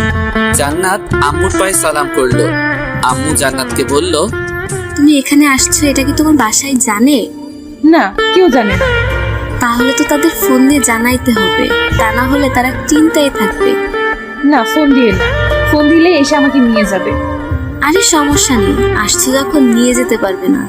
চিন্তা করো কেন, আমি তো আছি, দেখি কেমন করে নিয়ে যাই। খুব ভয় করছে, আব্বু যে রাগী। সমস্যা নেই, আমি ফোন দিচ্ছি। আম্মু জান্নাতের বাসায় ফোন দিয়ে জানায়, জান্নাত আমাদের বাসায় তা জানালো। এরপর আম্মু আমাকে বলল, আচ্ছা তোরা গল্প কর, আমি আসছি। আমি জান্নাতকে নিয়ে উপরে চলে গেলাম। উপরে এসে জান্নাত আমাকে বলল, তুই রাতে কিছুই খাসনি? খেয়েছি তো। কি খাইছিস? এই ধরো সিগারেট, আরো নেশা জাতীয় অনেক কিছু। এসব খেয়ে কি লাভ বলতো আমাকে? জানি না। ভালো, তুই থাক, আমি নিচ থেকে আসছি। কই যাস? নিচে। আবার পালিয়ে যাবি না তো? তখন জান্নাত আমার দিকে ভ্রু কুঁচকে কিছুক্ষণ তাকিয়ে থেকে আমাকে ভয় দেখিয়ে নিচে চলে গেল। কিছুক্ষণ পর আমার জন্য জান্নাত নুডলস করে নিয়ে এসে আমাকে খাইয়ে দিতে শুরু করলো। আমিও মনের সুখে খাওয়া শুরু করলাম। সব নুডলস কখন যে শেষ করে ফেলেছি নিজেও জানি না। আচ্ছা, নুডলসটা কে রান্না করেছে? কি আবার? আমি। ও, খুব ভালো হয়েছে, প্লিজ আবার করে নিয়ে আসবি। ওকে, যাচ্ছি। জান্নাত আবারও নুডলস করে নিয়ে আসলো। আমি জান্নাতকে বললাম, তুমি রাতে কিছু খেয়েছো? চিন্তায় ভালো লাগে না, আবার খাওয়া? তার মানে রাতে কিছু খাওনি? না। এর জন্য তোমাকে আবার নুডলস করে আনতে বলেছি। কেন, তুমি খাবে না? আর কত খাবো, অনেক খেয়েছি। এখন তুমি হাঁ করো, আমি খাইয়ে দিচ্ছি। খাওয়া শেষ করতে জান্নাত আমার বুকের মধ্যেই টি শার্ট ও মুখ মুছে বুকে মাথা রেখে চুপচাপ বসে রইল। আমিও কিছু না বলে পাগড়িটাকে বুকে জড়িয়ে নিলাম। কিছুক্ষণ পর লক্ষ্য করলাম আমার টি শার্ট কেমন যেন ভেজা ভেজা লাগছে। জান্নাতের মাথা আমার বুকের উপর থেকে উঠাতে চাইলে জান্নাত আরো শক্ত করে আমাকে জড়িয়ে ধরলো। আমি কোনোভাবে জান্নাতের মাথা উঁচু করতেই দেখতে পেলাম জান্নাত কান্না করছে। কান্না করছো কেন? খুব ভয় করছে। কেন? কিছুক্ষণ পর যদি আব্বু এসে আমাকে নিয়ে যায়, যদি তোমাকে হারিয়ে ফেলি, তাহলে সত্যি সত্যি আমি কিন্তু সুইসাইড করবো, এটা জেনে রেখো। কি সব বলছো এগুলা? পাগল হয়ে গেছো নাকি? আর ভাবলে কেমন করে আমার কাছ থেকে তোমাকে কেউ আলাদা করতে পারবে? আসতে দাও তোমার ওই টাকলা বাপটাকে। তখনই নিচ থেকে আম্মু বলল, জান্নাতকে নিয়ে আয়, ওর বাবা আসছে। জান্নাত আমাকে জড়িয়ে ধরে বলল, আমি যাব না, তুমি যাও। যাবে না মানে? এখন কিন্তু কোলে উঠিয়ে নিয়ে যাব। ওকে চলো, আমার বিশ্বাস আছে তোমার উপরে। নিচে আসলাম জান্নাতকে নিয়ে। তবে জান্নাত আমার পিছনে মুখ লুকিয়ে লুকিয়ে আসতে থাকলো। নিচে যেতেই দেখি জান্নাতের বাবা সহ আরো অনেকে এসেছে। সাথে কাল যার সাথে জান্নাতের বিয়ে হওয়ার কথা ছিল সেও এসেছে, তাও আবার বিয়ের সাজে। ছেলেটার নাকি জান্নাতকে খুব পছন্দ হয়েছে, তাই কাল থেকেই জামাই সাজে ঘুরছে। জান্নাতকে পেলেই নাকি বিয়ে করে ফেলবে, যেখানে পাবে সেখানেই। কি আজব ক্যারেক্টার। যাই হোক, জান্নাতের বাবা তো রাগে আগুন, কারো কথাই তিনি শুনছেন না। ওনার এক কথা, জান্নাতকে না নিয়ে এখান থেকে যাবেই না। জান্নাতের বাবা জান্নাতকে বলছে, তুমি যদি আজ আমার সাথে না আসো তাহলে আর কখনো আমার বাসায় তোমার কোনো জায়গা হবে না। এত বড় কথা শুনেও জান্নাতের শরীরের একটা লোমও নড়ল না, মানে কোনো রিয়াক্টই করলো না। এই কথা শুনে এটার মানে একটাই, জান্নাত আমাকে প্রচুর বিশ্বাস করে ফেলছে। তার সাথে আমার উপর অনেক আস্থা রেখেছে। জানি না এই বিশ্বাসে ঠিকঠাক মূল্য দিতে পারবো কিনা, তবে আমি পুরো চেষ্টা করব যাতে জান্নাতের কখনো এটা মনে না হয় যে সে ভুল মানুষকে ভালোবাসে। জান্নাতের বাবা আরো নানা রকম ইমোশনাল কথা বলতে থাকে। একসময় বিরক্ত হয়ে গেলাম, তাই আমি জান্নাতের বাবাকে বললাম, জান্নাতের গর্ভে আমার সন্তান আছে। সত্যিটা জানাতে দেরি করে ফেলেছি, তবে আজ বলতেই হচ্ছে। এখন আপনি নিয়ে যেতে পারেন। জান্নাতের বাবা তবুও জান্নাতকে নিয়ে যেতে চাইলে জান্নাতের সাথে বিয়ে হওয়ার কথা সে ছেলেটা বলল, জান্নাতকে পছন্দ করেছে ঠিক আছে, তবে অন্যের সন্তানের বাবা হতে যাবো কেন? এই বলে ছেলেটা চলে গেল। তবে যাওয়ার আগে আমাকে বুকে জড়িয়ে নিয়ে বলল, ভাই অনেক বড় ধোঁকা থেকে বাঁচিয়ে দিলে, অনেক অনেক ধন্যবাদ। ছেলেটা চলে গেলে জান্নাতের বাবা জান্নাতকে বলল, হোসেনের কথা কি সত্যি? এরপর জান্নাতের বাবা আর কোনো কথা না বলে আমাদের বাসা থেকে চলে যায়। বাবা চলে যাওয়ার সাথে সাথে জান্নাত আমাকে শক্ত করে জড়িয়ে ধরলো। বুঝতে পেরেছি জান্নাত এতক্ষণ অনেক ভয় হয়েছিল। আম্মু আব্বু আমাদের বিয়ে আজকে করিয়ে দিবে, হালকা অনুষ্ঠান করে বড় করে অনুষ্ঠান করবে। কিছুদিন পর জান্নাতের বাবার রাগটা মিটে গেল। এখন শুধু জান্নাতের পক্ষ থেকে জান্নাতের আম্মুই আসবে, আর কেউ না। বিয়েটা অবশেষে করেই ফেললাম। আমার সাথে চোখ রাঙিয়ে কথা বলা সেই জান্নাত বিয়ের পর এখন আমার দিকে তাকাতেই লজ্জায় লাল হয়ে যাচ্ছে। সারাটা দিন অনেক ধকল গিয়েছে, সিগারেট খাওয়ার টাইম পাইনি। বিয়ের কাজ শেষ হওয়ার পর আমি একটু ফ্রি হতে পেরেছি, তাই সুযোগটা মিস করলাম না। সিগারেটের প্যাকেটটা নিয়ে দৌড়ে ছাদে চলে গেলাম। পকেট থেকে সিগারেট বের করতে যাব, এমন সময় দেখি ছাদে আমার কিছু আত্মীয় স্বজন সন্ধ্যায় হাওয়া খাচ্ছে। তারা আমাকে দেখলেই ডাক দিয়ে নানা রকম প্রশ্ন করবে, কারণ সারাদিন আমাকে খুঁজে পাইনি। তাই শব্দ ছাড়া আবার নিচে চলে আসলাম। এখন সিগারেট খাবো কোথায় এই নিয়ে পড়ে গেলাম মহা চিন্তায়। নিচেও অনেক লোক, তাই ভাবলাম বাসার বাহিরে গিয়ে সিগারেট খেয়ে আসবো। তাই নিচে এসে সবার চোখের আড়ালে আড়ালে গেটের সামনে আসলাম। চোখ বুঝে বাহিরের দিকে দৌড়ে লাগাবো, এমন সময় পেছন থেকে কে যেন আমার হাত টেনে ধরেছে। পেছন ফিরে দেখি পাশের বাসার বুড়া দাদা। আমি বললাম, কি হয়েছে দাদা, কিছু বলবেন? দাদা বুড়া মানুষ, তাই একটা কথা বলতে সময় নাই 3-4 মিনিট। এমনিতে সিগারেটের প্যারা, আবার কি আর জ্বালাতন রে বাবা। আমি আবারও বললাম, কি কিছু বলবেন? মেয়ে পছন্দ হয়েছে। প্রেম করে বিয়ে করেছি, জানো না? ও ও, প্রেম করে বিয়ে করেছো? আচ্ছা এখন আমি আসি। আমি চলে যেতে চাইলে উনি আমার হাত আরো শক্ত করে চেপে ধরলো। কি যেন বলবে মনে হচ্ছে, কিন্তু ওনার একটা কথা বলতেই 2 মিনিট লাগে। 2 মিনিট পর দাদা আবার বলল, কোথায় যাও? একটু বাইরে যাচ্ছি। দাদা আমার হাত ছাড়ছেই না। তবে এখন আমি সিগারেট না খেয়ে থাকতেই পারছি না, তাই আমার আশেপাশে ঘুরতে থাকা কিছু আত্মীয় স্বজনকে ডাক দিলাম। তারা বলল, কি হুসাইন? দাদা বলছে যে ওনাকে নাকি ঠিক মতো কেউ আদর যত্ন করেনি। আমার একটু বাইরে কাজ আছে, আপনারা দাদাকে ঠিকঠাক ভাবে যত্ন আত্তি করে নিয়ে আসেন। কি দাদা, লজ্জা পাওয়ার কি আছে, আসেন আমাদের সাথে। এই বলে দাদাকে ওনারা নিয়ে গেল। যাক বাবা, বাঁচা গেল। এই ভেবে গেটের বাহিরে পা দিব, এমন সময় পেছন থেকে আপু বলল, কই যাস হুসাইন? এই তো একটু বাহির থেকে ঘুরে আসি। কোথাও যেতে হবে না, জান্নাত রুমে একা বসে আছি, রুমে আয়। কি আর করার, সিগারেটের অসমাপ্ত প্যারা নিয়ে রুমে প্রবেশ করলাম। রুমে গিয়ে দেখতে পেলাম জান্নাত বিছানাতে বসে আছে। আমাকে দেখেই বলে উঠলো, কই গিয়েছিলে? এই তো একটু বাহিরেই। কেন? এমনি। এমনি না, নিশ্চয়ই সিগারেট খেতে গিয়েছো। ও, বুঝে ফেলেছো তাহলে? হুম। আমি তখন চুপ করে বিছানায় বসলাম। জান্নাতের কানের কাছে মুখ নিয়ে বললাম, আচ্ছা শোনা, একটা সিগারেট খেতে পারি? এত সুন্দর করে যখন ডাক দিয়েছো, তাহলে এক কাজ করো। কি কাজ? জাস্ট একটা সিগারেট খাবে, তারপর গোসল করে আমার কাছে আসবে। কেন, সিগারেট খেলে গোসল করতে হয় নাকি? হবে, কারণ সিগারেটের ঘ্রাণ আমার একদম সহ্য হয় না। কি আর করার, সিগারেট খেয়ে গোসল করে আসলাম। জান্নাত আমাকে চমকে দিয়ে বলে উঠলো, হুসাইন আমার বাবু লাগবে। মানে? আমরা বাবু নেব। বাসরা ছুরি করলাম না, বাচ্চার কথা বলছো কেন? তাহলে তুমি বাবাকে যে বললে আমার গর্ভে নাকি তোমার বাচ্চা? বলেছি, বিপদে পড়ে। তাহলে এখন আমি নিব, কারণ মা হওয়ার ইচ্ছে জেগেছে মনে। তুমি নিজেই তো বাচ্চা। এত কিছু জানি না, আমার লাগবে তো লাগবেই। বাসরাতে পাগড়িটার কথা শুনে খুব হাসি পাচ্ছিল।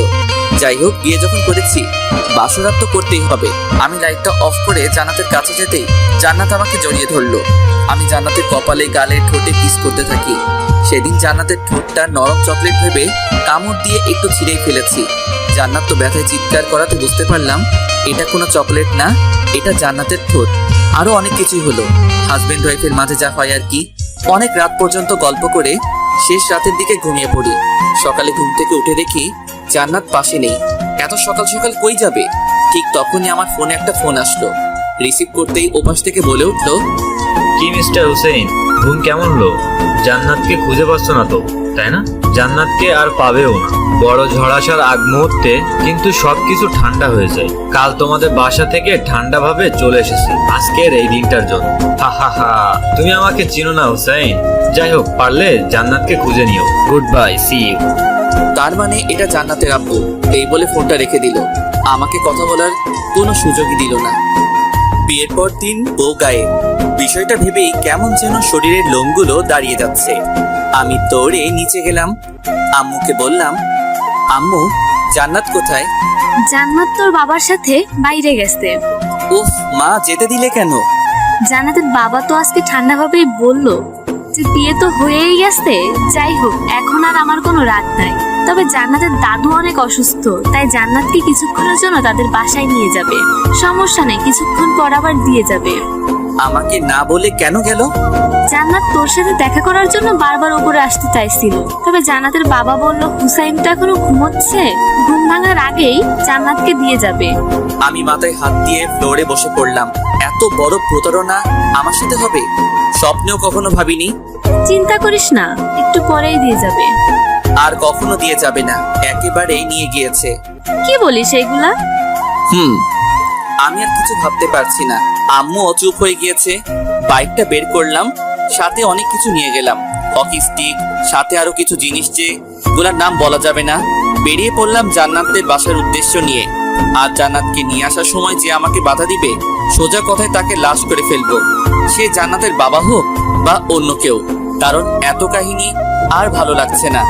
জান্নাতের বাসায় এসে দেখি দরজাতে তালা ঝুলানো। আমি জান্নাতের বাবাকে ফোন দিলাম। ফোন দিতেই রিসিভ করে হ্যালো বলল। কই তুই? তোদের বাসায় তালা ঝুলানো কেন? কি সুন্দরী মেয়ে জন্ম দিছ বলে এত ভাব? এখন শুধু তোর সুন্দরী মেয়ে না, জান্নাত এখন আমার সুন্দরী বউ। জান্নাতের বাবা নিশ্চুপ। আবার আমি বললাম, কত বড় কলিজা থাকলে আমার কাছ থেকে বিয়ের পর দিন জান্নাতকে নিয়ে চলে গেলি? সাহস থাকলে সামনে আয়, আমি তোদের বাসার সামনে। বাবা, আমি এক গ্লাস পানি খেয়ে এসে কথা বলি। আচ্ছা বাবা, শ্বশুরের সাথে কেউ এমন আচরণ করে? তাহলে কেমন আচরণ করব? সম্মান দিয়ে কথা বলবো, তাই না? তাছাড়া কি? আমি বয়স দেখে সম্মান দেই না, চরিত্র দেখে সম্মান দেই। বিয়ের পর জান্নাতকে আমার কাছ থেকে আলাদা করে এখন সম্মান ভিক্ষা চাওয়া হচ্ছে। জামাই আমার পুরাই আগুন। ভালোভাবে বলছি, জান্নাত এখন কই আছে? ঠিকানাটা দেন, আমি গিয়ে নিয়ে আসছি। বলবো না, যা করার করো। ওকে। এই বলে ফোনটা রেখে দিলাম। কি করব বুঝতে না পেরে রাগের মাথায় বাইক থেকে হকি স্টিকটা বের করে জান্নাতদের বাসার জানালার গ্লাসগুলো ভাঙতে শুরু করে দিলাম। সেখান থেকে একটা কাঁচের টুকরো আমার হাতে ঢুকে যায়, সাথে সাথে অনেক রক্ত বের হতে শুরু করে দেয়। এই অবস্থায় বাইক চালাতে পারবো না, তাই এক ফ্রেন্ডকে ফোন দিলাম। এরপর ও আমাকে হসপিটালে নিয়ে গিয়ে হাতের ভিতর থেকে কাচের টুকরো বের করে, আরো ট্রিটমেন্ট করে। অনেক হয়েছে, এবার চল তোকে বাসায় নামিয়ে দিয়ে আসি। জান্নাতকে না নিয়ে আমি বাসায় যেতে পারবো না। তাহলে এখন কি করবি? আচ্ছা, ওই টাকলার বাচ্চা মানে জান্নাতের বাবা কোথায় চাকরি করে জানিস? চিনি তো। চল তাহলে ওনার অফিসে গিয়েই খোঁজ নেই, যদি কোনো তথ্য পাওয়া যায়। তো যেই কথা সেই কাজ, ও আর আমি মিলে চলে গেলাম। জান্নাতের বাবার অফিসের থেকে কোনো তথ্যই পেলাম না। তারা জানায় উনি নাকি 2 দিন হলো অফিসে আসছেন না। কি আর করার, এক আকাশ পরিমাণ ডিপ্রেশন মাথায় নিয়ে বাসায় ফিরলাম। বাসায় ঢুকতেই আমার চোখ কপালে উঠে গেল, কেননা দরজাতে নক করতেই জান্নাত দরজা খুলে দিল। আমি তো পুরো অবাক, এক দৃষ্টিতে জান্নাতের দিকে তাকিয়ে রইলাম। ভিতরে আসো। আমি ভিতরে যেতেই দেখি ও মা, জান্নাতের বাবা মা সহ জান্নাতের আরো কিছু কাজিন আমাদের বাসায় আমারই রুমে বসে আড্ডা দিচ্ছে। অথচ জান্নাতকে আমি সারা শহর খুঁজে বেড়াচ্ছি। আমাকে দেখেই আম্মু বলে উঠলো, বলছিলাম না জান্নাতকে একটু পরেই দিয়ে যাবে। আমি কিছু বললাম না, কারণ রাগের মাথায় জান্নাতের বাবার সাথে অনেক খারাপ আচরণ করে ফেলেছি। খারাপ ভাষায় গালিগালাজও করেছি। ভেবেছিলাম জান্নাতের বাবা হয়তো শয়তান টাইপের মানুষ, তবে এখন বুঝতে পারলাম উনিও আমার বাবার মতোই সহজ সরল। এখন জান্নাতের বাবার কাছে ক্ষমা চাইতে হবে, কিন্তু কিভাবে সেটা বুঝতেছি না। কেউ কিছু বোঝার আগেই আমি জান্নাতের বাবার কাছে গিয়ে মাথাটা নিচের দিকে ঝুঁকিয়ে বললাম, আমার ভুল হয়েছে, আপনি মজা করেছেন আর আমি এটা সত্যি ভেবেছি। কারণ হলো আমাদের বিয়েটা আপনার ইচ্ছার বিরুদ্ধে হয়েছে, তাই ভেবেছি সত্যি সত্যি আপনি জান্নাতকে নিয়ে গিয়েছেন। বিয়ের পরদিন এমন কিছু হবে কল্পনাও করতে পারিনি, তাই রাগের মাথায় আপনাকে অনেক কথা শুনিয়েছি। প্লিজ আমাকে আপনার ছেলে ভেবে মাফ করে দেন। জান্নাতের বাবা তখন উঠে দাঁড়িয়ে আমার কাঁধে হাত রেখে বলল, তোমার কোনো ভুল হয়নি, ভুল তো আমার হয়েছে। জান্নাতের কথায় কাজ করে। জান্নাতকে ওর দাদু দেখতে চেয়েছিল বলে বাসায় নিয়ে এসেছে। তুমি ঘুমিয়েছিলে তাই আর বিরক্ত করিনি। ভেবেছি তুমি ঘুম থেকে ওঠার আগেই জান্নাতকে রেখে যাও, কিন্তু জান্নাত বলল তোমাকে ফোন দিয়ে ওসব কথা বলে পরীক্ষা নিতে চেয়েছিল। বিশ্বাস করো, জান্নাত লিখে দিয়েছিল আর আমি ওগুলো পড়ে পড়ে বলেছি। আমি মনে মনে ভাবলাম জান্নাতের কাছে শয়তানও হার মেনে যাবে, এটা তো সামান্য বিষয়। ও আচ্ছা, তাহলে পরীক্ষা নিয়ে কি বুঝলেন? আমি কি পরীক্ষায় পাশ করতে পেরেছি? পাস না, তুমি 100-তে 100 পেয়েছো। জানোই জান্নাত ছাড়া আমার আর কোনো ছেলে মেয়ে নেই। ছোটবেলা থেকেই জান্নাতের সব ইচ্ছা পূরণ করেছি, ওর বিয়েটা আমার ইচ্ছেতে দেব বলে। কিন্তু শয়তান মেয়েটা চালাকি করে ঠিক সময় বাসা থেকে বের হয়ে তোমার কাছে চলে এসেছে। তবে তোমাকে আমার খুব পছন্দ হয়েছে। শেষ কথা হলো জান্নাত কিন্তু আমার খুব আদরে মেয়ে। আশা করব তুমি আমার থেকেও বেশি আদর করবে জান্নাতকে। অবশ্যই। আমি জান্নাতকে নিয়ে পাশের রুমে গেলাম। কিছু কথা আছে ওর সাথে। জান্নাত যেতে চাইলো না, কারণ ও বুঝে গিয়েছিল আমি অনেক রেগে আছি আর বারবার আমার কাটা হাতটার দিকে তাকাচ্ছিল। কি হয়েছে এটা হয়তো বলার সাহস পাচ্ছে না। তো জান্নাতকে এক প্রকার জোর করেই পাশের রুমে নিয়ে গেলাম। জান্নাতের দিকে তাকাতেই চমকে গেলাম। ঝামেলা লাগিয়ে দিয়ে এখন এমন ভাবে আমার দিকে তাকিয়ে রয়েছে যেন পৃথিবীর সব থেকে নিষ্পাপ মুখগুলোর মধ্যে একটা। জান্নাত বলল, সরি। এত বড় ঝামেলা লাগিয়ে মাত্র 2 অক্ষরের সরি? তাহলে কি করতে হবে বলো? 2 টাকার মার্বেলের মতো বড় বড় চোখ করে তাকিয়ে না থেকে কাজের কথায় আসো। কাজের কথা মানে? মানে আমি রাগের মাথায় তোমাদের বাসার সব জানালার গ্লাসগুলো ভেঙে দিয়েছি। সো কি? তাড়াতাড়ি বলো।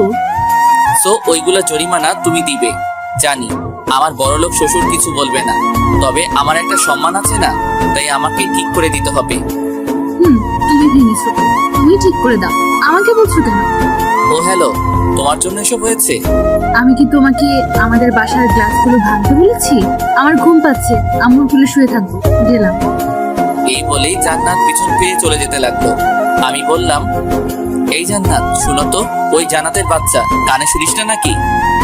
ও মা, জান্নাতের তো পিছনে তাকানোর নামই নেই, দূর চলেই গেল। ও হয়তো ভাবছে আমাকে বোকা বানিয়ে বেঁচে গিয়েছে। আমি আবারও জান্নাতকে ডাক দিতেই জান্নাত চোখ দিয়ে ইশারা করে আমাকে ওখানে যেতে বলছে। আমি ওখানে না গিয়ে রুমে এসে ভাব নিয়ে ফোনটা কানে নিয়ে বলতে থাকলাম, হ্যালো জানু, কি করছো? আচ্ছা আজকে কোন কালারের শাড়ি পরছো? জান্নাত এটা শোনা মাত্রই আমার দিকে দ্রুত ছুটে আসে। এসে আমার ঠিক পাশে দাঁড়িয়ে শোনার চেষ্টা করে আমি কার সাথে কথা বলছি তখনই আমি রুমের মধ্যেই পায়চারি শুরু করে দেই। জান্নাত আমার পিছু পিছু ঘুরঘুর করতে থাকে। হঠাৎ করেই আমার হাত থেকে ফোনটা কেড়ে নিয়ে দেখে কেউ ফোন দেয়নি, শুধু শুধু ভাব নিচ্ছি। তখন জান্নাত আমার দিকে ভ্রু কুঁচকে তাকালো। আমি জান্নাতকে জড়িয়ে ধরে বিছানায় শুইয়ে দিলাম। আমি বললাম, তোমার নাকি ঘুম পাচ্ছে, তো এবার ঘুমাও। তোমার কাহিনী দেখে ঘুম চলে গিয়েছে। বলতে ভুলে গিয়েছি, জান্নাতের নাকটা অনেক সুন্দর লাগে আমার কাছে, কারণ ওর যখন রাগ উঠে তখন নাকটা ফুলে যায়, মনে হয় এখনই ফেটে যাবে। জান্নাতের নাক হাত দিয়ে চেপে ধরে ওর ঠোঁটে কামড় বসিয়ে দিলাম। একটু পর জান্নাত শ্বাস নিতে পারছে না বলে আমার পিঠে চড়ে মারতে থাকে। তখন আমি ছেড়ে দিলাম। জান্নাত হাঁপাতে হাঁপাতে বলল, আমার আমার শ্বাসকে মেরে ফেলতে চাও নাকি? একদমই না। তাহলে এমন করলে কেন? সকালে তুমি আমাকে ঠিক এমন ভাবে মেরে ফেলতে চেয়েছিলে। কি বলো এসব? আচ্ছা, কেমন করে?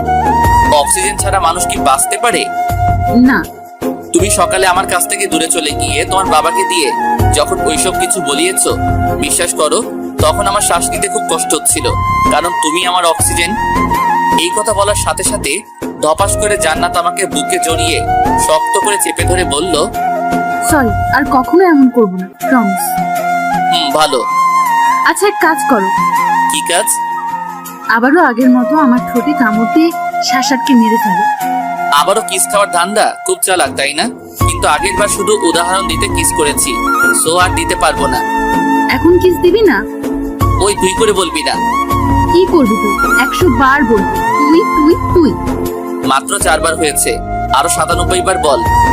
এমন সময় পাশের রুম থেকে জান্নাতের বাবার ডাক শুনতে পেলাম।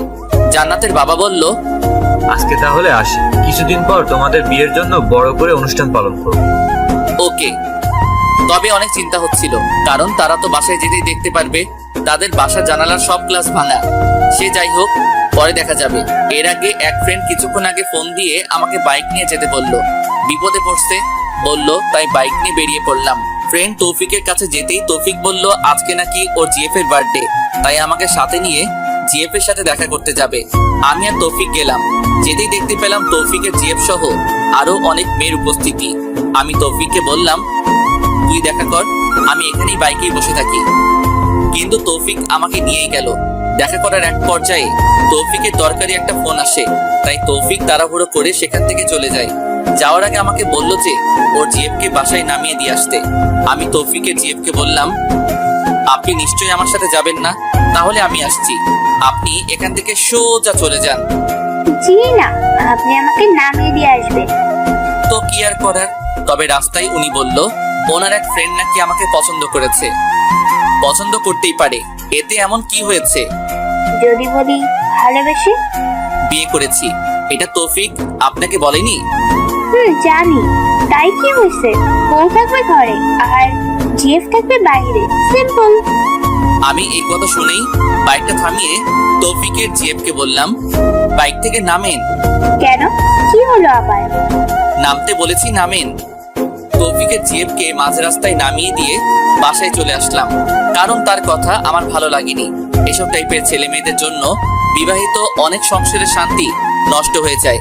ভালো লাগতে পারে অনেকজনকে, এটা ঠিক আছে, তবে ভালোবাসতে হয় একজনকেই। বাসায় আসতেই প্রথমে জান্নাতের কাছে বসলাম, তবে আমি ওর কাছে বসাতেই ও আমার থেকে দূরে চলে যায়। কি হয়েছে? এমন করলে কেন? কার সাথে দেখা করে আসছো? সত্যি করে বলো। আমি সবকিছু খুলে বললাম, কারণ জান্নাত আমার শরীরে অন্য কারো ঘ্রাণ পেয়েছে হয়তো। কি তীক্ষ্ণ ঘ্রাণ শক্তি, সত্যি অসাধারণ। আচ্ছা যাও, গোসল করে আসো আগে, এরপর একটা কথা বলবো। কি কথা? এখনই বলো। না, আগে গোসল করে এসো। তোমার শরীরের মধ্যে অন্য মেয়েদের পারফিউমের ঘ্রাণ বের হচ্ছে, যেটা আমার সহ্য হচ্ছে না। এখন বেশি বুঝলে লাথি মেরে বিছানা থেকে ফেলে দিব। একে তো মেয়ের সাথে দেখা করে আসছো, আবার আমার মুখে মুখে কথা। যাও, গোসল করে আসো। আমি আর কিছু বললাম না, চুপচাপ গোসলে চলে গেলাম। বলতে পারেন জান্নাতের কথায় কিছুটা ভয় পেয়েছি।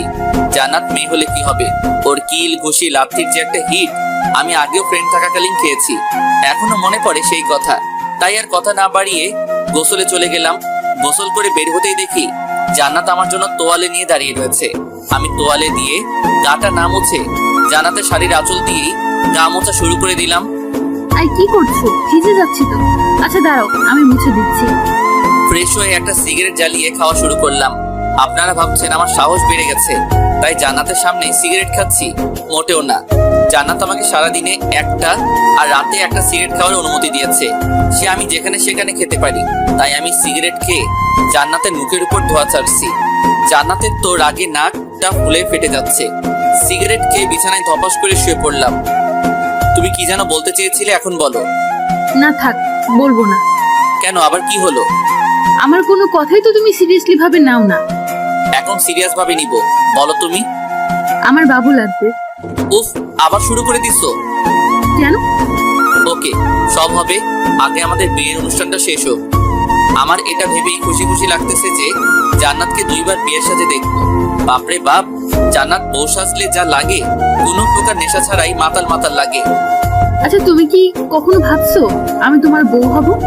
তোর স্বভাব তো ছেলেদের মতো ছিল, তাই কখনো বউ কি তুই যে জিয়ে হবি এটা কখনো ভাবিনি। শয়তান কোথাকার, আমার স্বভাব ছেলেদের মতো কখন ছিল? ছেলেদের মতো হাতা কুচিয়ে শার্ট পরতি, টি শার্ট সাথে প্যান্টও পরতি। আরো কিছু বলবো? না থাক, কিছু বলতে হবে না। কেন হবে না, বলি না। আচ্ছা, এখন তো তোর বউ, আর অন্য সব মেয়েদের মতো সবসময় শাড়ি পরিয়ে আর সংসারী হয়ে গেছি, বুঝিস না? সব ঠিক আছে, তবে আবার সংসারী কবে হলে? আমি নিজেই তো সংসার কি জিনিস বুঝি না। তোর বুঝতেও হবে না। এখন নিচে যে আম্মুর কাজে সাহায্য করো, না হয় আমার সাথে চুপচাপ শুয়ে থাকো, দুষ্টামি করতে পারবা না। আম্মুর কাজ শেষ করেই আসছি, এখন তোমার সাথে ঘুমাবো। জান্নাত আমার পাশে শুয়ে আমার উপরে ওর পা তুলে দিল। আমি কিছু বললাম না, কারণ রাতে তো ওর উপরেই আমি শুয়ে থাকি।